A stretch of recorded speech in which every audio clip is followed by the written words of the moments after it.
Kinye 2022 kingo name serikalitab Kenya Arap Ruto ongen kit nekiu. Chito nekimi kokikobesen any besendo akot kebeseni komakibeseni kabilanat. Kiekorogen ane chito ale kergei chichi ak chi nekosom M-Shwari, kosom Fuliza, kotesta Tala, akos kolen yang karatarat komangunen ofisitab Kenya Women kwendi korenyin. Ako meto kole sikolepan nenyone. Lakini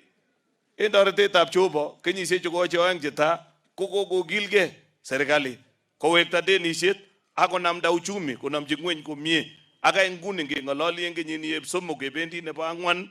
kokonyeit ng'alekab uchumi kakitou boisionik any kengen kele kachop president nebo emetab Kenya prosperity nebo emet komugul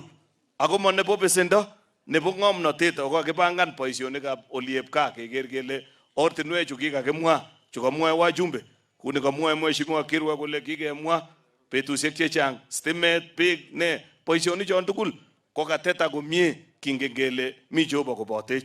amat konamak any wasiwasi kwa sababu tukiwa hapa Nandi siku ya leo tulikuwa tu tunafurahia kazi mzuri ambayo inaendelea, ile kazi ambayo kanisa inafanya, na ninakubaliana na kuungana na wale viongozi wenzangu wale wanasema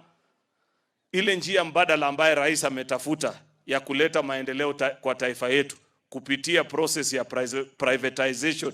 hiyo ni wazo nzuri kabisa, kwa sababu kutoka mwaka wa 2024 Wakenya waliungana na kusema kwa sauti moja kwamba tafadhali,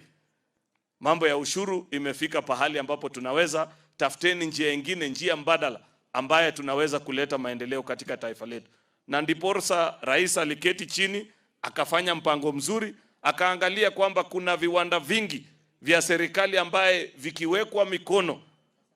watu ambao wale wanajua kufanya kazi hiyo bora kushinda serikali